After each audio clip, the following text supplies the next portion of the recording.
Welcome to the Detroit Sports Room, your home for Detroit sports news and information. Now, here's Jim. Hello, everybody, and welcome to Who's in the Room series presented by the Detroit Sports Room. And today I have Nick Faber with me today. If I did it wrong, just let me know, because I'm great with names and all. And he is from the Lions Brawl podcast, which I really like because it sounds like you guys fight a lot. So, I'm all for that. There should be more brawling in podcasts. I really believe that. I agree. So now that I don't have to read anything, let's get these off so that glare goes away. All right. So today I want to ask you, the first question I'm going to ask you today is, how did you become a Lions fan? What happened for you that initiated your path to misery? I'm just well, I mean, it's kind of true at some point. Born and raised, right? So born and raised in Michigan. Dad's favorite story is when I was not even a year old. I was 2 months old, I guess, at the time. The Lions were playing the Dallas Cowboys in the playoffs, and Barry Sanders went off, and we got our first and only playoff victory.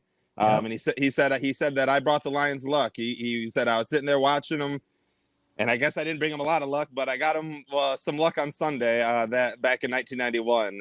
But other than that, I mean, that was it. That was it. So Dad's always been the biggest Lions fan, die hard. He says if he can't win a Super Bowl by the time he's, while he's alive, when he passes away, I better go put that newspaper face down on the grave, make sure he can read that newspaper, send the Lions got their Super Bowl. So Dad's always pushed me into it. He's always been a big sports fan. So all Detroit sports, whether it be the Red Wings, the Tigers, the Pistons, or the Lions, Spartans, Wolverines, it doesn't matter. I'm a diehard Michigan fan, diehard Detroit sports fan. So that's cool because we can talk more than one sport. That's good because I'm ready to talk.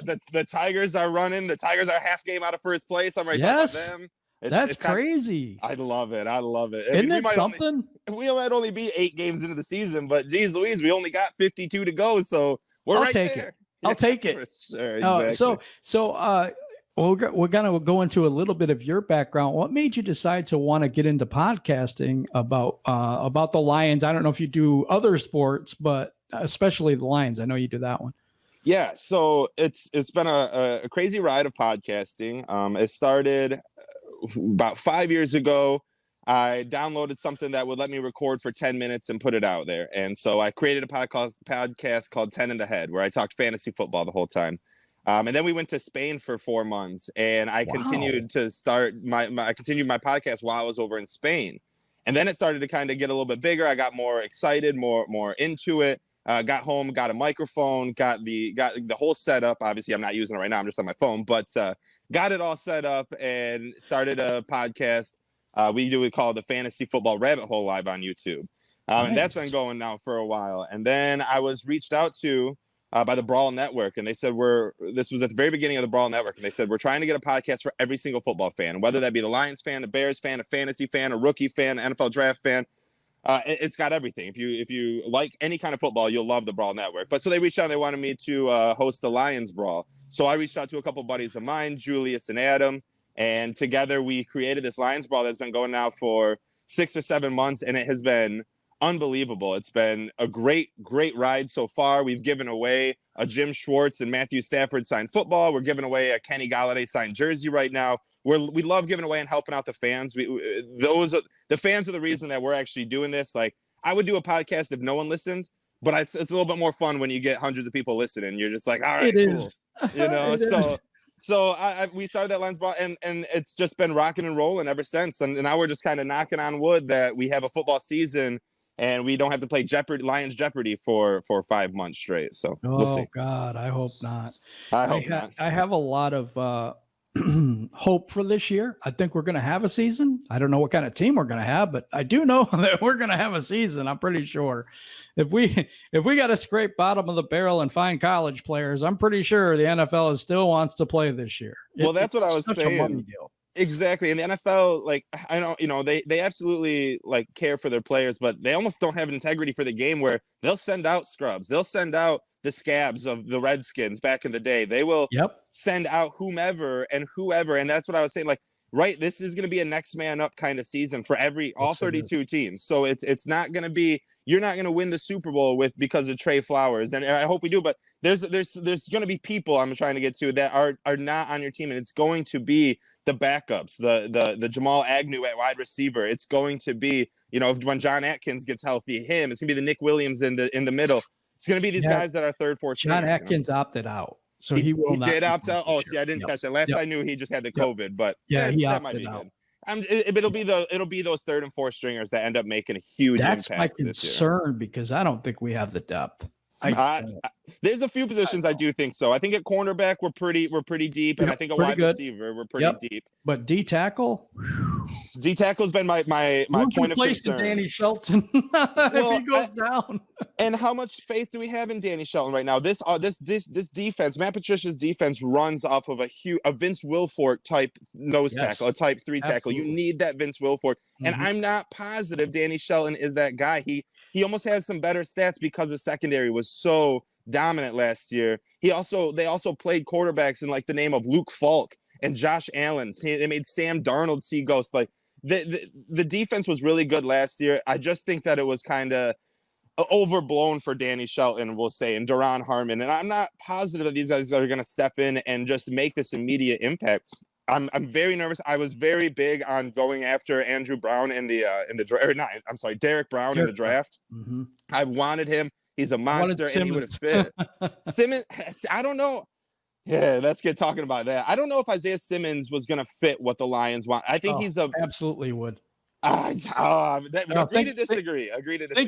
Think Jamie Collins and think how many times do we get killed over the middle by tight ends? It's true. That's because Jared Davis is slow, and now he's lost 20 or 30 pounds. He's ready to be healthy. I think he's be okay. Bad at coverage.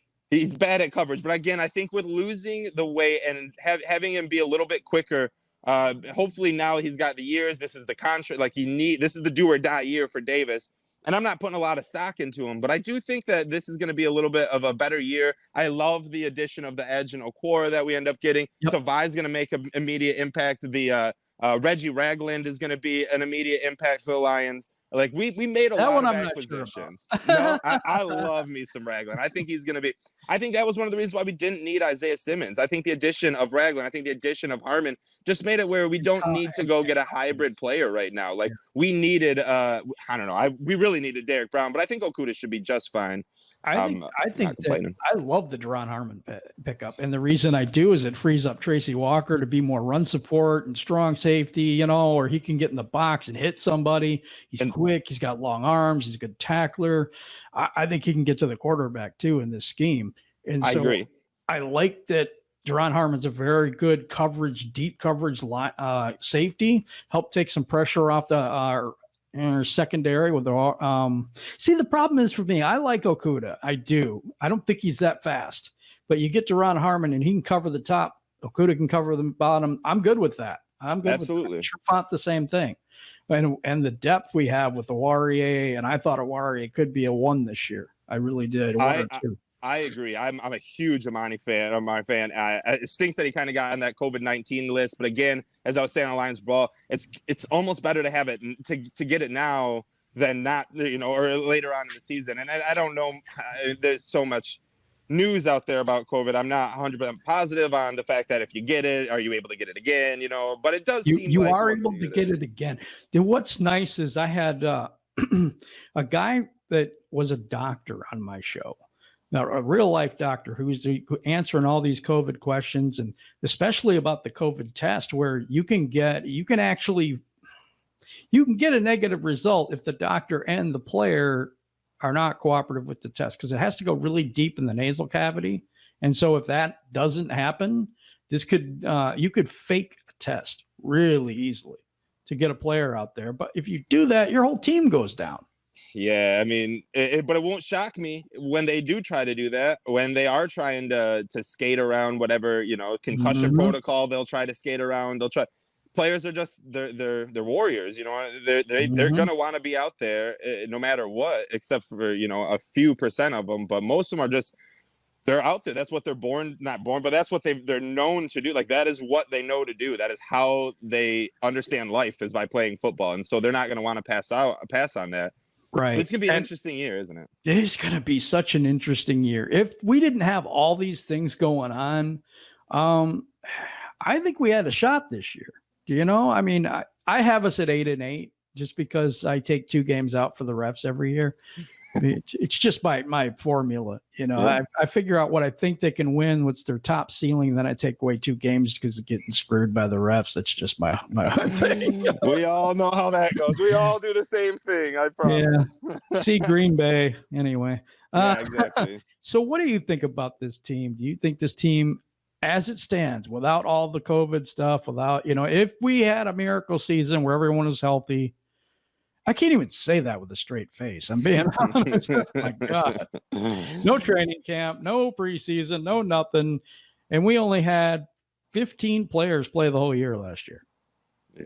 And I think this year is, without even with like, but just disregarding COVID, I have a lot of like happiness and a lot of nervousness that comes along with this season. On the Lions Brawl, you'll notice the 2 boys that I do them with, they're very slap happy Lions fans, and I am very quick to not be. I don't want to be Valeni. I really, really, really don't. But I also don't want to sit here and just think like the Lions are gods. Like, right. There's a lot wrong right now. A couple things that are good for us coming back, especially in the COVID era right now. We are returning our head coach. We are returning our offensive coordinator. We are returning almost everyone on offense except for like Graham Glasgow and Rick Wagner. But the addition of Big V isn't like great in my opinion in any way, shape, or form. I think it was a pretty bad signing, in all honesty. So our offensive line scares me a little bit.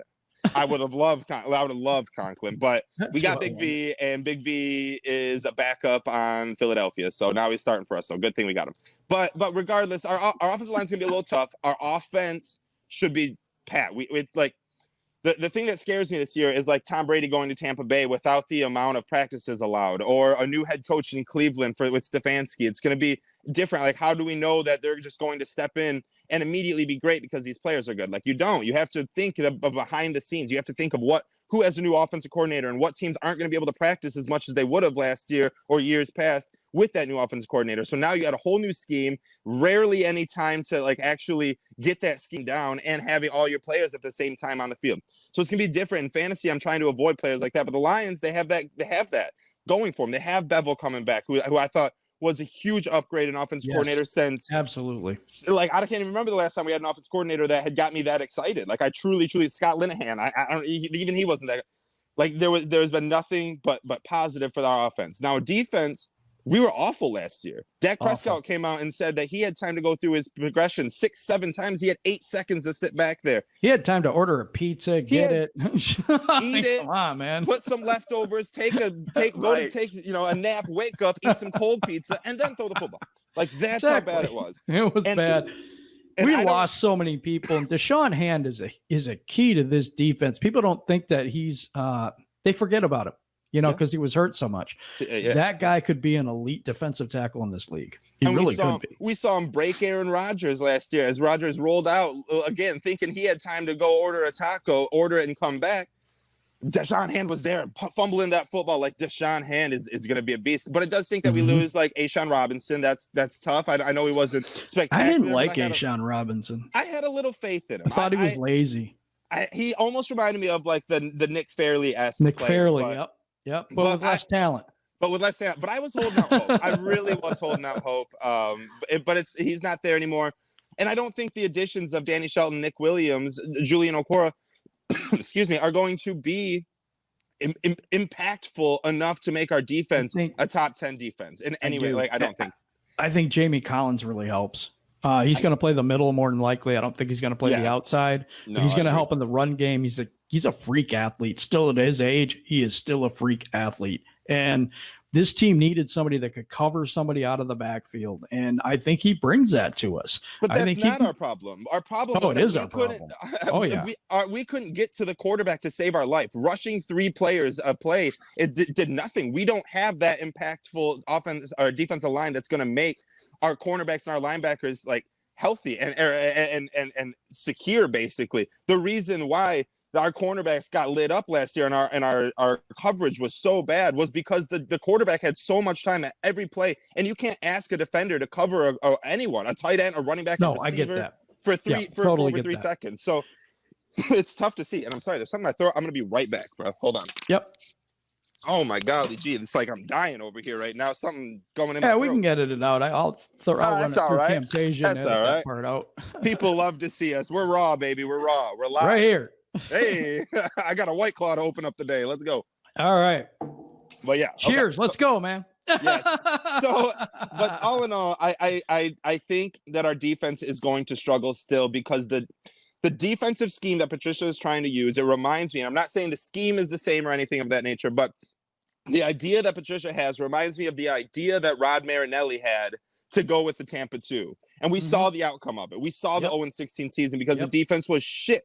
And now we've given Patricia 2 years, and we've always used the excuse. This is the excuse, and we use it for every college football coach, and we're going to use it for Patricia because it's similar.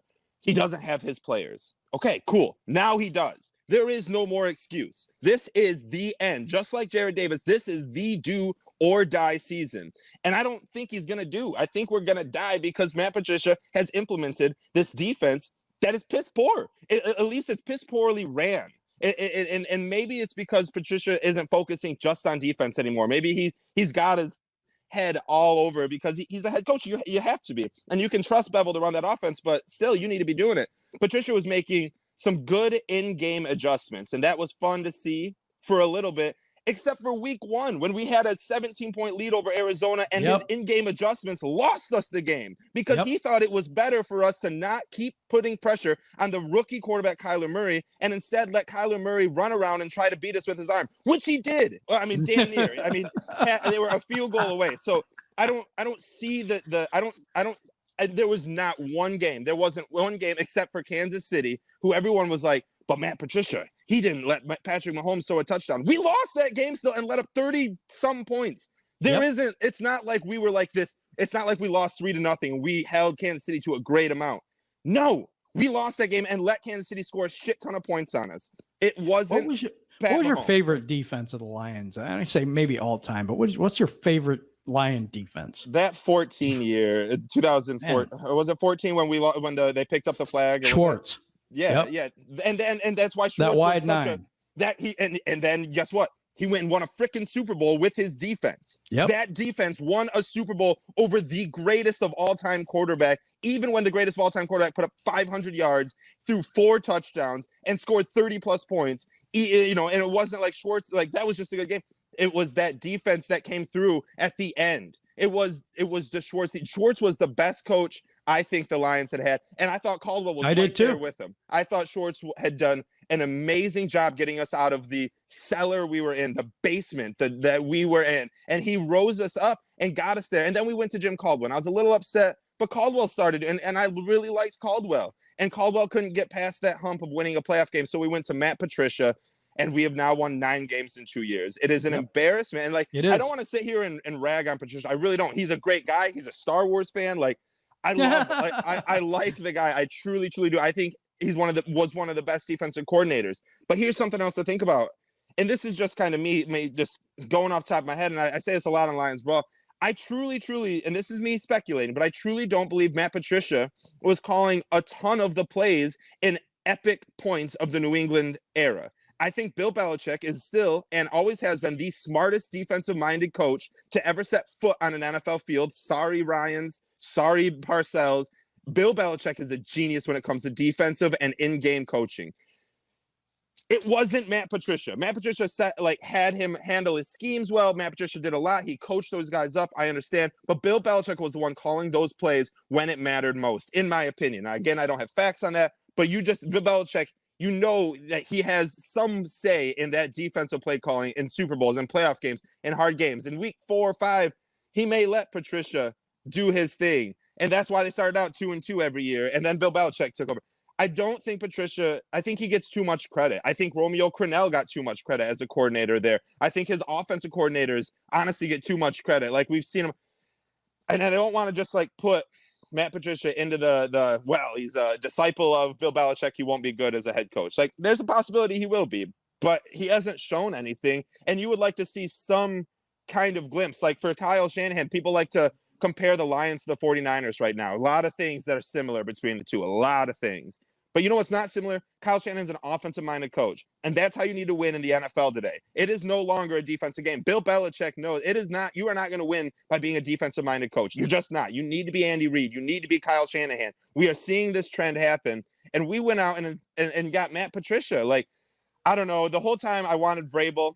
We didn't get him. We got Patricia, and now it's easy to say that. It's hindsight's always 2020, but I truly did. Like, I pulled up a tweet not too long ago a few years ago, and I was like, we need to get Vrabel, screw Patricia. And I still stand by it because Patricia had too much hype. He was Bob Quinn's guy, and now we are relying on him in this do or die season to make a defense who has new players across the board. Across the board, there are new players. There is a return of 4 starters, maybe. Like that's going to be it, 4 or 5 starters. Our whole secondary is going to be different. Our whole defensive line is going to be different except for Flowers. Our linebacking crew is going to be different. And now we just expect them all to come in, believe in Patricia, and be a top 10 defense like we saw with Sue and Slay and Levy when we were an impactful team. I don't believe it. I can't buy into it. So to answer the whole question that started this 15 minutes ago, what do I believe in the Lions in 2020, even without COVID? I think we would have a great offense. We're a great fantasy team, but we're no better than a 6-10, 7-9 team. And that's without taking away the 2 victories with the refs, because God knows they're going to Atlanta, Golden Tate us. They're going to Trey Flowers, Green Bay us. They're going to, who had the fake face mask? Who wasn't that? Aaron Rodgers. No, I know, but what was the player? Was it Ziggy? I think Ziggy was the one who got his hand No, up there. it was who was it? It wasn't him. I was trying to think off the top of my head. Ziggy. Really, it was cool, I don't remember the guy's name. Me neither. Regardless, I was trying to be cool and bring up all these players. Regardless, we see these things all over and over. What do you think about Bob Quinn? I don't know. He's had some impactful drafts. I think he's getting these players that can be impactful given the right coaching scheme. I like that he went out on the edge this year and took DeAndre Swift. I think had we not gotten him and got another, I can't remember that Wisconsin, but got Cesar Ruiz from Michigan. If we would have got like offensive line, tried to play it safe, I'd have been a little bit less skeptical. I like that he's making a move this year. Like, I like that he's living on the edge a little bit. I think that had always not minded him. I'm just saying, I think that had to do a lot with Darrell Bevel and the offensive line picks. I hope so. I mean, I don't know what it. I hope so, but I'm just glad. I'm glad we got Swift. I think he's gonna be. I don't care who. Happy. I'm just happy. I don't care who was in that war room telling him what to do. I'm just glad that we got Swift. Bob Quinn. I mean, again, do or die season. I'm quicker to fire Patricia than I am Bob Quinn. I think Bob Quinn may hurt us by getting his boy, but he's done enough to show me that I have faith in him a little bit. We'll see how this year works out. I'll be the first person to say that we need to get rid of him if we go 6-10 this year. If I had any way to do this, here's what I would do. And this, people might be mad, whatever, they can do what they want. I would sit here and I would get Caldwell as the head coach. I would get a defensive coordinator Schwartz and keep Bevel as the offensive coordinator. Don't you think get all the best pieces from the last? No, why don't we ever do that?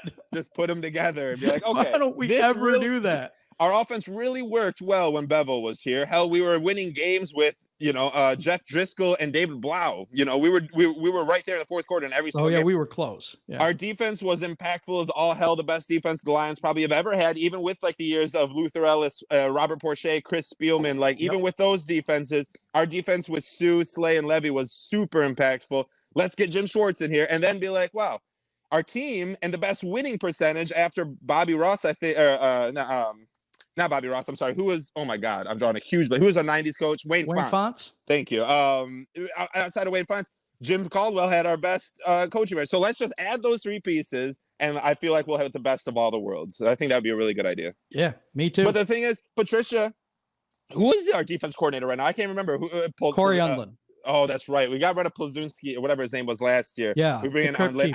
I do like Undlin exactly, but that's like what were we doing? What were we thinking? Like, we were just rolling someone out there that kind of stood there and because Patricia nothing. thought he was going to do all the defensive plays in game, but then he realized, shit, I don't know what I'm doing as a head coach right now. It almost reminded me of D'Antonio keeping every coach that he had, and as the Spartans just literally went from top of the Big Ten to the bottom dwellers. The bottom, like it was embarrassing to watch, and it was just like, D'Antonio, get with the times, man. What are we doing? Exactly. And then the Lions come wheelchairing our 98-year-old defensive coordinator out there. Like, we're gonna I win. just pictured a dolly with a coffin. Even better. Exactly. Open it up and be like, Matt Patricia talking to him. All right, what should we do now, bud?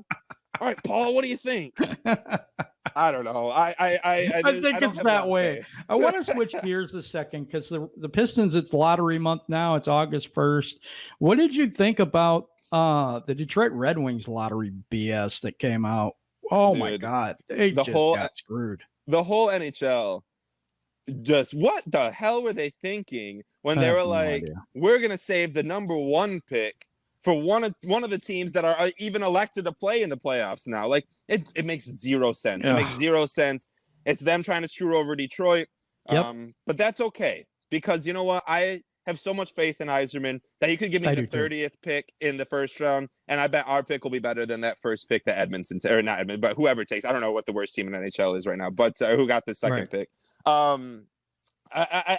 It sucked. It was a bummer. It's not what we wanted to see. We had a lot of hype, especially like getting closer. We were like, oh my God, like even without not having the first pick, like in hindsight, that's still lame. But still, I was kind of hoping for the third. But we lost. Honestly, we lost on Lafreniere, and that was the main guy this year. You know? That was the main guy. But there is a drop off. But I like Rossi, and I like the defenseman. I can't remember his name right now, but nor can I. But I was just reading this article, and it was written by a good friend of mine who. So for hockey, for me, I'm a diehard Red Wings fan. Me too.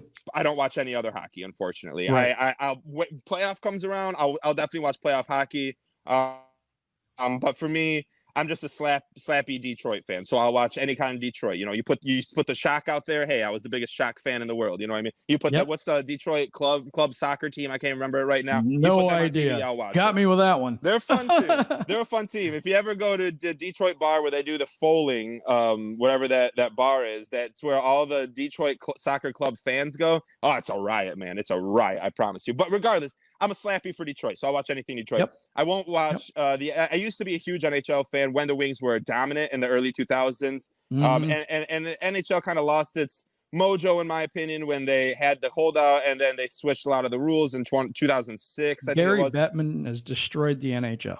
And it's a bummer. That is my total feeling. It's a bummer, in my opinion, but it's being closely, I was going to say, it's just the worst.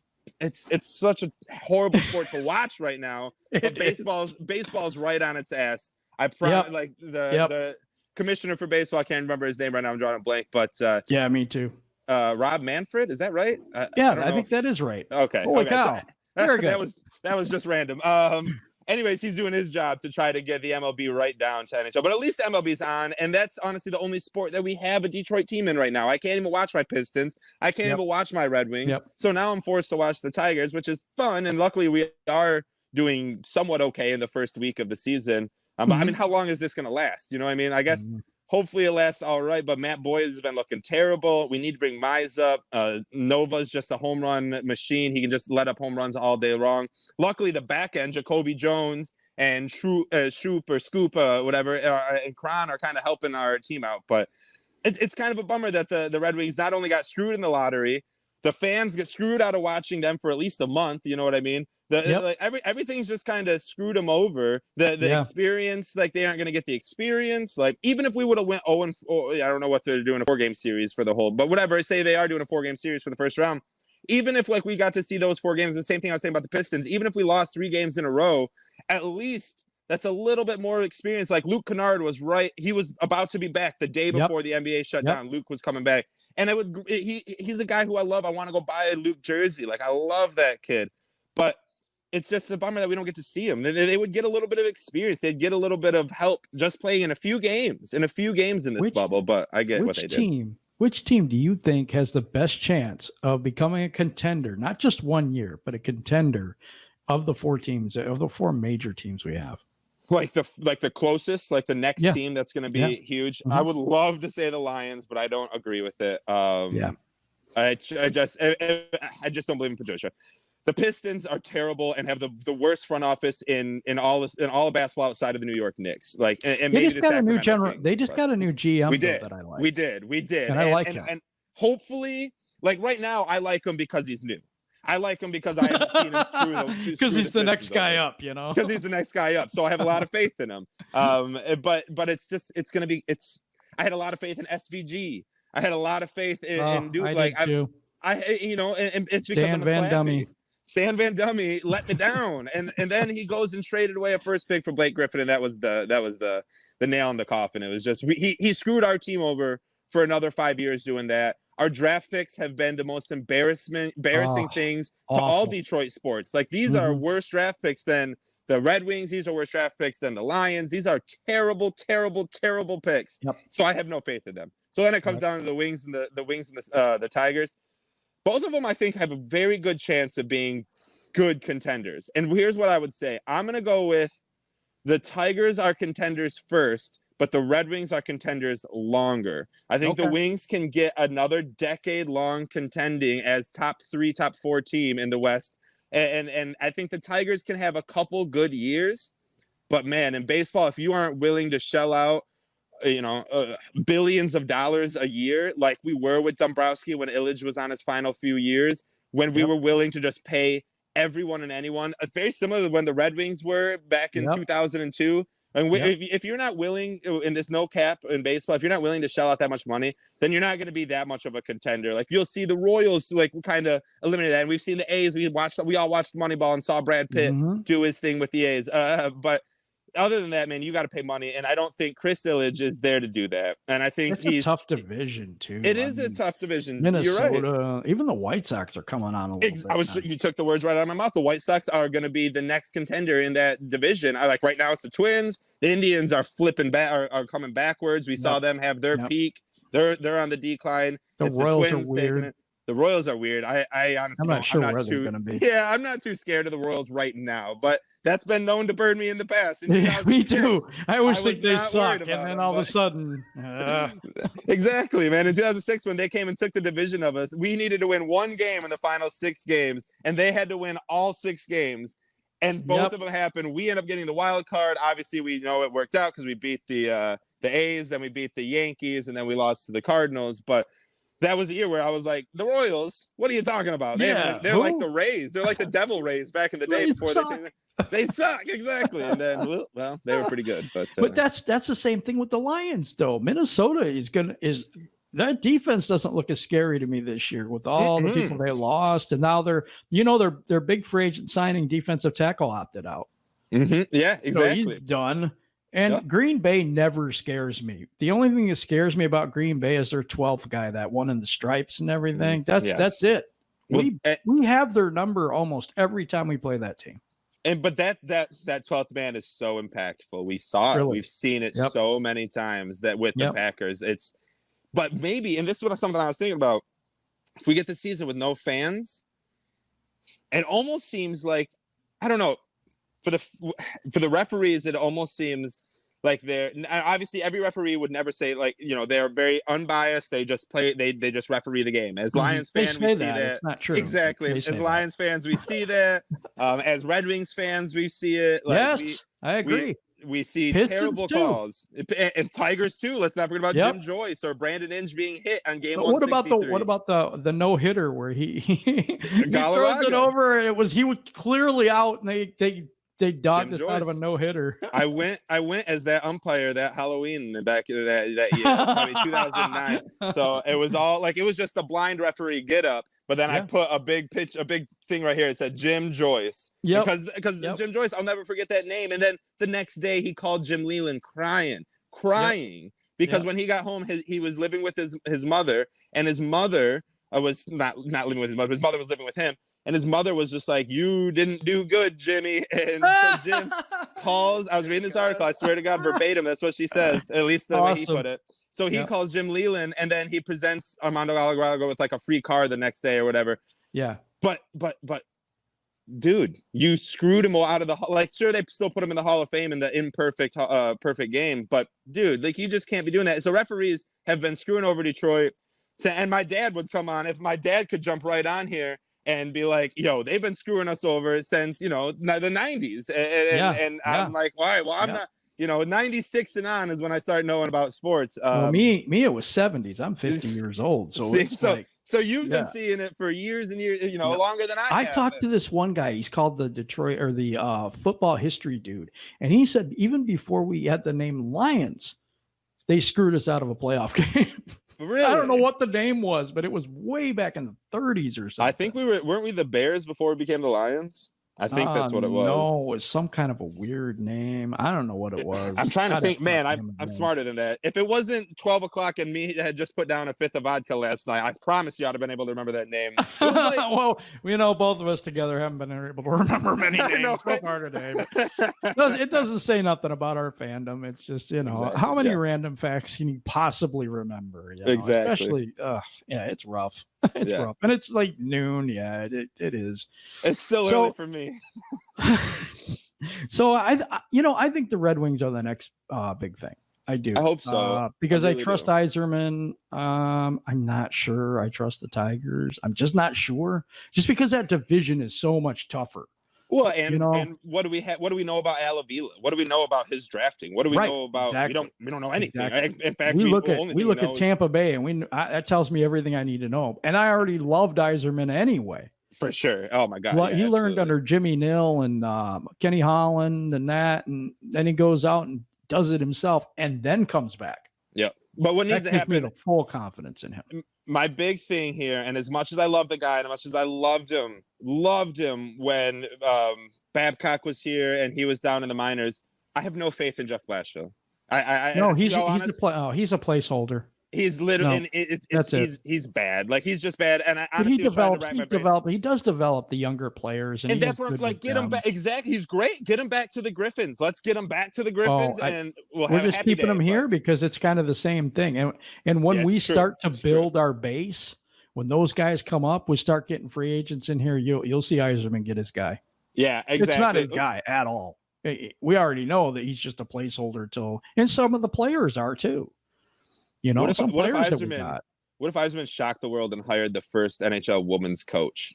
Wouldn't that be crazy? Ooh. I don't know why, but that just popped in my head. That would be so sweet, though. Wouldn't that be sweet? If it was his person, I'd be all right with it, wouldn't you? Absolutely, I would. In fact, I'd be more than all right. I'd be like, let's go, let's do it. Like, that's one of my favorite things about Bruce Arians is he is the first to bring on people. Like, he had the first woman coach was with him, and then obviously we saw San Antonio Spurs. What about San Antonio? Oh, they brought him. That's why I love Greg Popovich. Like, he is one of my favorite coaches. Bruce Arians, one of my favorite. Kyle Shanahan. We saw the commercial last year of, I can't remember her name, but the girl coach, the woman coach that was with the 49ers last year. Yep. I like to see it happening. I love to get more women in sports. I think it needs to happen, especially in like podcasting and I agree with that too. Yeah, and I've been trying to find a girl to come be a fourth co-host for the Lions Brawl, because I don't think there is a woman. We have one in the DSA, and her name is RachelMarieSports. Okay. And she's really good at Lion stuff and does awesome. YouTube and does videos and all that stuff. And so I would recommend her. I mean, we're right on the air doing this, but hey, whatever. That's awesome. I got it in the vault. That's awesome. Like I've seen her. I've seen like that girl who does, I can't remember her name, but she does a lot of Lion stuff on YouTube as well. And she's really cool and insightful and knowledgeable. You love to see like the Kelly Rose out there, and it's just great to see more women coming in. So I don't know why it popped in my head, but it'd be really cool to see if Yzerman be really cool head coach woman. Like that. But I think awesome. I honestly think he has somebody in mind, and I think so too. May even be under contract right now. Mm-hmm. So as long as it's not Mike Babcock, we're gonna have a crappy season anyway. I've been telling people this. I have a Red Wing show I do in 2 hours. So that's awesome. Do you need a host for it, or a guest host? I'm just joking. But we only got 3 people on it so far. I'd have you jump on today. It's live. So hey, I'd be terrible. I stopped playing the Wings this year. Just like killed my spirit. In the beginning of the year, they're all right. And then But I love me some Tyler Bertuzzi, and just I as do long as we don't get Mike Babcock back as coach, I'm more than happy. Anthony Mantha came on a little bit last year, and like you said, like we're keeping Bachelon as a placeholder, but and then you literally you alluded to it. He's a great person to develop players, right? And right now we're not winning no Stanley Cup. We're probably not going to make the playoffs. We're probably going to give Mort Seider a look this year. I'm hoping he looked good in Grand Rapids. That kid does not look like a rookie when he plays. He's a hitter. He's good with the puck. He has a shot too. I didn't realize that, so I started watching him. He's a good passer. He's heady for his age. He looks like a punk kid. He kicked the helmet off, but I mean, that dude is really good for his age. Yeah, I like players that play in the men's leagues instead of playing the juniors, though. They're always more ready to go. And he played in the German league over there, the men's league. It's very similar, just for like football fans here watching, any Lions Brawl fans who might not watch so much Red Wings. It's very similar to like drafting someone out of the SEC. It's just like they come ready. They come ready to play rather than getting lucky with someone from the MAC, you know what I mean? But a lot of those MAC guys take a little bit of time, but the SEC boys, you can just kind of plug and play, and that's what it is almost for the men's and the juniors. So I agree. Just to kind of put it in a context, in a context that people would understand. Yeah. Mm-hmm. So my football fans. You're doing the your podcast, and it seems like you got a lot of irons in the fire, and I love it. Where do you see yourself in 5 years? Where do you think this is all going? Oh, what a great question. In 5 years, if I'm at the same spot in the same house, just doing the Lions Brawl and my fantasy football podcast, I'll be a happy camper.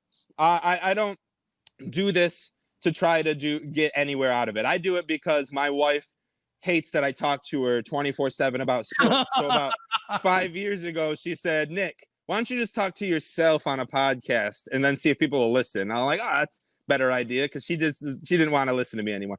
So I'm now if I catch lightning in a bottle, right, and I catch that lightning in that bottle, I'm gonna do everything I can to make sure that grows and grows, and I can get paid to talk about Lions. That would be outstanding. But in 5 years, I just want to be happy, healthy, and I want to have a Lions Super Bowl ring that I can wear. You know what I mean? Probably a replica one, unless they want to send me one, a real one. But. So. Yeah, I mean, the thing is, though, you do come across as somebody who loves football. You're so passionate about it, and I love that. You were talking about your wife. My wife's a Bears fan, so try living like that. She's from Chicago. I don't know. Like my stepmom's a Bears fan too, so my dad's in that same boat as you. She's a big Notre Dame and Bears fan. So my dad's right in the same boat. Oh no! Wow. I know. Thanksgiving's are fun. Yes, exactly. First game of the year this year too. And I know that's going to be exciting. A great dominating 30-3 victory. Oh, I can't wait. But I'll tell you what, my stepmom, she's a big Bears fan because her dad's from Chicago, but the rest of her family is all Manistee, all UP people. So they're all Packers fans. My whole family is Packers, Bears, and Lions. So I hate the fun. Packers more than I hate the Bears. Oh, I absolutely. It's just because if they wouldn't have had Brett Favre and Aaron Rodgers be such a winning team for the last 3 decades, then I probably wouldn't care so much, Like the Bears, I'm like, I think I like Rex Grossman and Jay Cutler. I'm like, I'm not too worried about them, The Vikings, I'm like, all right, well, God knows that the only way they're going to win is with Case Keenum, and that's they're choke artists. And Lions, I can't say the Lions are great in any way, shape, or form, but it's the Packers keep winning. That's what pisses me off. It's not that for me. It's their fans. Their fans? Not all of them, but it's so arrogant. It's so, like they're not graceful when they win. Yeah. You know what I mean? Like the Bears, actually, most of the Bears fans are pretty cool, Yeah. The Vikings fans are pretty cool because they don't win much either. So, Exactly. We're all just happy to be here. Like, oh my gosh, you bring up the fact that we got screwed out of that win, and they're like, no, you didn't. We just won, You just are terrible, and you're awful players. Absolutely. They'll be like, well, you didn't lose just because of the one play. You lost because you didn't score touchdowns here. You had to kick field goals here. You fumbled here. You did this here. It's like, no, man. Here's what I say to that. Everybody does that. They're like, the Lions didn't do enough to win. Well, did Green Bay? No. Yeah, exactly. No, they didn't. Exactly. Or they wouldn't have been in that spot, and won by 1 point. Yep. I agree 100%. I'm just, it's just, but there's it gets to a boiling point. And my Lions Brawl podcast, so this is what I would say. They say the same thing. They're like, man, the Lions were one referee away from winning that playoff game against the Cowboys. And it's like, well, look, it's true. But listen, when that flag got picked up, we still ran another play. When we punted away, they scored. We still had a drive. Like, now listen, but there's some momentum too. I mean, sure. You're great. Like, that was a huge momentum slip. But here's the thing: they'll always say, this year, I wanted Tua more than anyone in the NFL draft. I wanted Tua, and I love Matthew Stafford more than anyone. He is a girl dad. He is like my hero. He's not on Twitter. He's just like the ideal player. He balls. It's awesome. But after 11 years, I'm done saying that it was that because we didn't have a running game. We didn't have a defense. We didn't have a good coach. We didn't have those things. Right, for 11 years it's been like that. I can't buy into it. Yep. I'm done buying into it. Let me tell you, I did research on this. So during his tenure at quarterback, do you know what the average running game in the NFL we had over that time? 26th in the league. Yeah, 26th. Yeah. How the hell do you win like that? Do you know what the first ranked defense? Do you know what the 5 teams worse in rushing were? I do not. Me neither, but I can promise you, damn of it, one of them won a football game. It won a playoff game in that 11 years. I'm saying during that time, he never had a running game higher than 17th. He had 5 years without a freaking 100-yard rusher. Who else goes through that stuff? And I don't even would say it's so much on the Lions running team, to be honest. As a lot of it is with the play calling. Play calling has been terrible with Joe Lombardi, with whatever offense coordinator and play caller you want to put in there. They're terrible. But here's the thing. The Kansas City Chiefs, they didn't have a running game this year. Damian Williams, LaShawn McCoy sucked for the first 16 weeks of the season. Sure, they won the playoff because Damian Williams became Hulk in the playoffs. But for the first 16 games, Darwin Thompson, Darrell Williams, Damian Williams, LaShawn McCoy were horrible. None of them rushed for over 100 yards. You know what happened? They won. Patrick Mahomes went down. Matt Moore came in, and you know what happened? They won. The thing is, I'm done just saying that I'm done just standing up for Matthew Stafford. I pray for him to be successful. I want him to be the best quarterback. I think he can be. I think he has the arm talent to be the best quarterback in the NFL. But after you lose a game after you haven't won a playoff game for 11 years, I'm done saying it to the rest of the team. And when it boils down, a quarterback win shouldn't matter. Quarterback wins don't matter, right? A quarterback isn't going to win you a game by himself. But you know what? Absolutely. When you're down 24-0 to the Houston Texans, Patrick Mahomes is going to come out there and he's going to get you a fucking victory. And I'm sorry I'm getting a little passionate. But no, you're good. You're good. You know? The thing is, it's like, okay, on the devil's advocate, how many comeback wins has this guy had? Right. He had 8 in 1 year, 33 over the last decade. Respectfully. Why did he have to come back, though, all the time? But how many fourth quarter losses has he had? Like he was terrible. Well, yeah, he had fourth quarter losses too. But what I'm saying is, why aren't we bringing that up? All we're bringing up are the positives for Matthew Stafford. It's done being positive. No, I'm bringing up negatives for the team.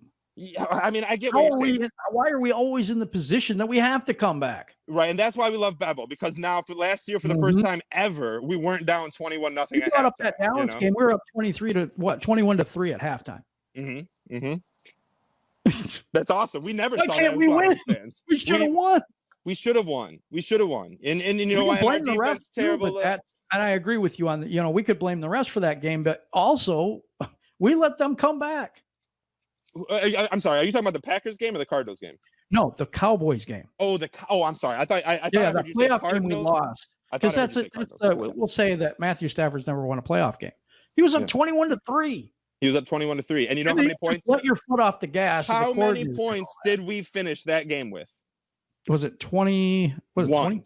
Yeah, no, 21. It was 21. So we were up 21-3 at halftime. And what did Matt Stafford do to keep his foot on the pedal, keep his hand on that throat? He did absolutely nothing. And he handed the ball off because the coordinator wanted to hand the ball off. But that's all right because we didn't hand the ball off every play. We passed the ball still. And Matthew Stafford needs to it doesn't matter. It doesn't matter if it's third down or fourth down. Your quarterback needs to win you that game. You want to win the Super Bowl in the NFL. You want to be an elite quarterback in the NFL. You need to win games that your defense and your running game and your coaches try to lose. There's plenty of them. It's like, okay, so there's so much blame to go around this team. You know what I'm saying?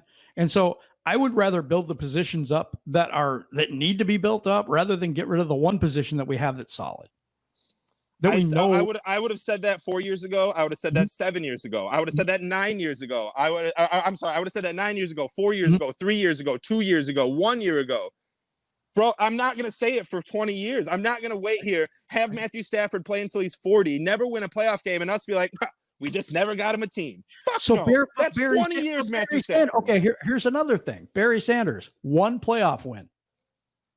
Yeah. Is he a terrible player? Should we have gotten rid of him? Because, no, but quarterback and running back are not comparable. A quarterback has the ball in his hands on every single play, whether he's handing the ball off or not. Yep. Barry Sanders, they tried to give him the ball on every single play, but they still had to let Eric Kramer throw the ball once or twice. They still had to let Scott Mitchell, Charlie Batch, terrible. But I just think it actually quarterbacks. speaks to how this team has been built over these years. You know what I mean? We have Barry Sanders, Calvin Johnson. I say Matthew Stafford. Well, sure, you can. And we still can't win anything. We've never won the NFC North. Not once. Not once. We won the Central. We won the Central, but never the North. 20-some years. No. Yep. It's terrible. And you're right. And I'm not blaming it all on Matt Stafford. Right. I get it. But you're right. We got to do something, and we've been trying. I don't know what it is. You're passionate, and you want to win just as much as I want to win, just as much as all of our fan base wants to win. We just want to know why we can't win, and everybody else seems to be able to turn around. The Saints can turn it around. Everyone else can turn it around. But we're the same old Lions every year. If Tua comes out and throws for 4,000 yards, 30 touchdowns, 10 interceptions, and wins Rookie of the Year, has the best rookie quarterback showing that we've seen in, since anyone. Basically, I can't even think of a good. Cam Newton sucks. Peyton Manning was awful his rookie year. All these quarterbacks are awful. But if Tua comes out and balls out with Miami, are we going to be like, well, you're right, maybe we should have drafted Tua? Because if anyone says, okay, good. Because if anyone says that, I will literally slap him in the face, because I shouldn't have been the only person saying that we needed to draft Tua. And if he becomes an MVP and he becomes a Patrick Mahomes-esque player, and we sit here with Matthew Stafford, who's very good, still a top 5 talented quarterback, but without a playoff game, when is it time? When do we finally make enough? If we go 3-13 this year, they say Matthew Stafford's back isn't healthy, because for 2 years in a row, it hasn't been. And I don't know why we all just sit here and think, his back's going to be great now. He's had this rest. No, it's a back injury. It's not a Tommy John surgery. It's not an arm injury. It's not a leg surgery. It is a back injury. It's the worst thing outside of a spine or outside of a neck injury that you can have in the NFL. So let's say we go 3-13, and Matt Stafford gets hurt, and that's why we go through it. Not because Stafford was playing, but he gets hurt again. So now we have to draft a quarterback. Now it's like 3 years in a row we lost Stafford. Basically, we need it. And then say say Trevor Lawrence goes, and then Justin Fields goes, and we're stuck with some bumfuck Justin Herbert boy. It's because we didn't draft Tua last year. I'm just done. And last year was maybe the first opportunity that the Lions could have had to draft a quarterback. My thing with Tua is longevity. I know. That's what everyone says, for sure. That's what bothers me. If he was fully healthy, I would have said, okay, that's cool with me. Trade Stafford to New England, get some draft picks, do whatever, because they were going to need a quarterback. We picked Tua and we live with it. And we're in full rebuild, and that's fine with me. But if he had those injuries, and that wasn't the only injury he had.